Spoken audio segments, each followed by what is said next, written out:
ጋብቻ ልታደርግ የምትችለው በቅዱስ ቁርባን ነው። አንዳንድ ጊዜ ግን ካህናትም ተገኝተው የሚባርኩት ያለ ቁርባን የተፈጸመ ጋብቻ ሊያጋጥም ይችላል። ለምንድን ነው እዛ ላይ የምንገኘው ከተባለ እንድንገኝ ሕጉ አይፈቅድልንም። ግን ምን አለ መሰለህ መቼም አንድ በሽተኛ እየተወራጨ መድኃኒት ልትሰጠው ስትል ሊያስቸግር ይችላል።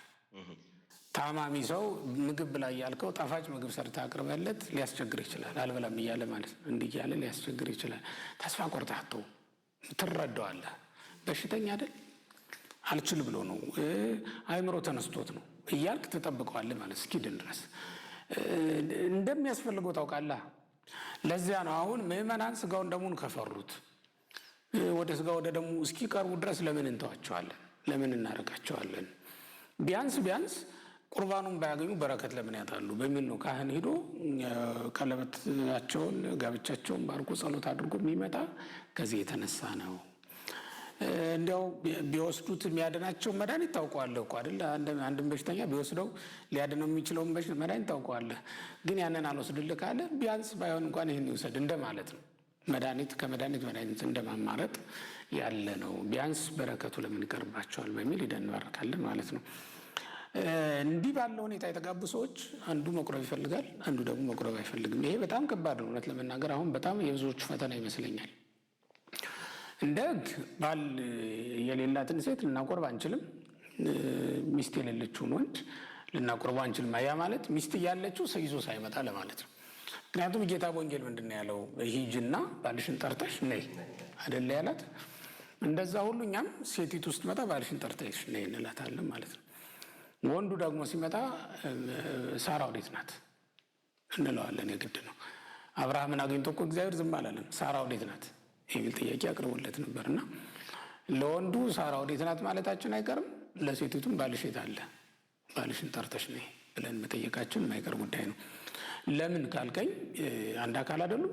አንድ አካል እስከሆኑ ድረስ ሂደው በምንጣፍ ይገናኛሉ፣ አንድ ቤት ውስጥ ይኖራሉ፣ በአንድ ቃል ኪዳን ነው የሚኖሩትና የሚወርሱም በኋላ አንድ መንግስተ ሰማያትን ነው አንድ ዓለም ነው የሚወርሱትና ከዚህ የተነሳ ነው ለያይተን የማናቆርባቸው ለዚህ ነው ለማለት ነው። እንደው ግራ እንዳይገባቸው ግን አንዳንድ ሰዎች በየቀኑ አብረን መቁረብ አለብን ብለው የሚያስቡ ሰዎች ሊኖሩ ይችላሉ። እንደዚያ ማለታችን አይደለም።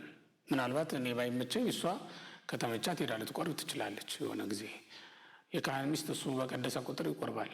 በዚያ ሁሉ ቀን መታ ቆረቢ አትባልም። እንደዛ ባለ ሁኔታ የሚኖሩትን አይደለም እያልን ያለ ነው። ጭራሽ በስጋውና በደሙ የተመሰረተ ያልሆነ ጋብቻን ለማለት ነው። እንደዛ ለማለት ነው። እውነት ለመናገር አብዛኛው የትምህርት እጥረት ነው። ለስጋውና ለደሙ ያላቸው አመለካከት የተለየ ነው። ብዙዎቹ አንዳንዱ ንጹሕ እስኪሆን ድረስ የሚጠብቃለ ስጋው ደሙ ለመቀበል። ግን አንተ ሐኪም ቤት የምትሄደው ስትድን ነው ወይ? እንደታመምክ አይደለም ወይ? መድኃኒት የምትወስደው ህመሙ ገና ሳይለቅህ እኮ ነው። ያ ማለት ኃጢአተኞች ሆነን ነው ስጋው ደሙን እየተቀበልን ያለን እንጂ ንጹሕ እስክንሆን አንጠብቅ። ሲጀመር ከስጋው ከደሙ በቀር ምን ያነጻናል? የሚያነጻን እኮ ሌላ ነገር የለም። የጌታ ኢየሱስ ክርስቶስ ደም ከኃጢአት ሁሉ ያነጻናል አይደል የሚለው። በማውቀው ምን አደርጋለሁ? አንተ እኮ ሐኪም ቤት ስትሄድ ደዌውን ነው እንጂ ማራቅ የማትችል ገላህን ታጥበህ ነው የምትሄድ አይደል? ልብስ ቀይረህ ነው የምትሄድ። አዎ፣ ይሄ ማለት ድርሻህን ነው ተወጥተህ የሆነ ነገር አድርገህ ነው የምትሄደው፣ ለመዳን ተዘጋጅተህ ማለት ነው። ምክንያቱም ሐኪሙም ቀረብ ብሎ ደስ ብሎት እንዲያገለግልህ ነው። ወደ ቤተ ክርስቲያን ስሄድ እኔም በምችለው ንስሐ እገባለሁ፣ ኃጢአቴን እነዘዛለሁ፣ በምችለው አንድነቱን ሶስትነቱን እማራለሁ፣ በምችለው ቅዱስ ቁርባን ማለት ምን ማለት ነው እሱን አጠናለሁ። ይችን ተዘጋጅቼ ነው የምሄደው። ከዛ ውጭ ግን ኃጢአቴን ከስሩ ነቅሎ ሊያጠፋል የሚችል ከክርስቶስ ስጋና ደም በቀር ሌላ እንደሌለ ደግሞ አውቃለሁ። ስለዚህም እምድንበት ስጋውና ደሙ ነው ብዬ ስለማምን ወደዛ ሄዳለሁ ማለት ነው። አሁን የትምህርት እጥረት ነው የምልህ ለዚህ ነው። አንዳንዶቹ ንጹሕ የሚሆኑበትን ቀን ስለሚጠብቁ ነው። ያ ቀን አይመጣም። እንዲህ አይነት ቀን የለውም ማንኛውም ሰው። እንደዚህ አይነት ቀን እንዴት ልትደርስ ትችላለህ? ሁለተኛው ደግሞ ከቆረቡ በኋላ ኃጢአት ቢሰሩ በጣም የሚጨንቁ ሰዎች አሉ። እርግጥ ነው ማንኛውም ሰው ኃጢአት ባይሰራ መልካም ነው። ግን ኃጢአት አንሰራም ብለን በፍጹም አናስብም። ኃጢአት እንሰራለን። ግን ምን እናደርጋለን? ኃጢአት ብንሰራም ተመልሰን ወደ ፈጣሪያችን እንመጣለን። ዛሬ ይቅርታ የጠየቀ ሰው ነገ አይበድልህም። በምንም ነገ እንዳትደግም ትለዋለህ።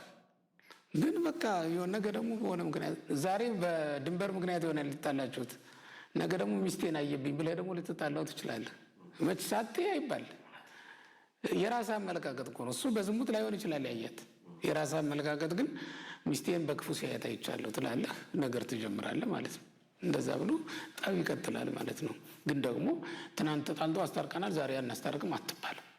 ዛሬም ያው ይታረቁ ተብሎ ይቀጥላል ማለት ነው። እንደዛ ነው።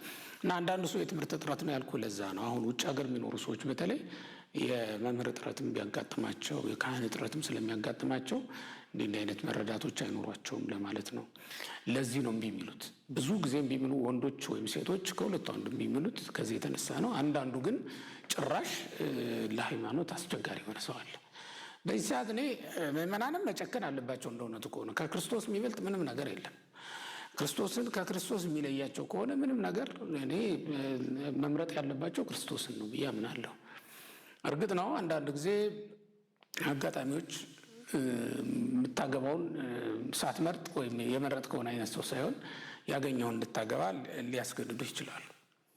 ሆኖም ካወቅ በኋላ ግን መምረጥ ያለብን መወሰን ባለብን ነገር ላይ መወሰን፣ የሆነ ነገር ላይ አጥተን የሆነ ነገር ማግኘት ካለብን የዘላለም ሕይወትን ለማግኘት የምንወስናቸው የምንቆርጥባቸው ነገሮች ይኖራሉ እና መወሰን ያለብን መቁረጥ ያለብን ነገር ላይ መቁረጥ አለብን፣ ግዴታ ነው። አንድ ሰው እኮ አሜሪካ ሲሄድ እናትና አባቱን ጥሎ ነው የሚሄደው። እናትና አባትን ስትለይ ወደህ ጨክነህ ነው። ምናልባትም ሚስትህንም ተለይተህ ልትሄድ ትችላለህ። ከሚስት ተለይቶ ህይወት ምንድን ነው ካልክ እዚህ መኖር ነው። ድህነትህን ምናምን ችለህ ነው የምትኖር። አይ የለም ይለፍልኝ ካልክ ደግሞ ቆርጠህ ፍቅርህን ታግሰህ ህመሙን ችለህ ቆርጠህ ትሄዳለህ ማለት ነው። አንዳንዴ መቁረጥ ካለብን መቁረጥ አለብን። መቁረጥ ያለብን ነገር ላይ በትምህርት እጥረት ምክንያት የሆነውን ደግሞ በትምህርት እጥረት ምክንያት የመጣ ስለሆነ እሱን በመምህር እገዛ ልናመልጠው እንችላለን ለማለት ነው። እሱን እያስተካከልን ልንሄድ እንችላለን ለማለት ነው።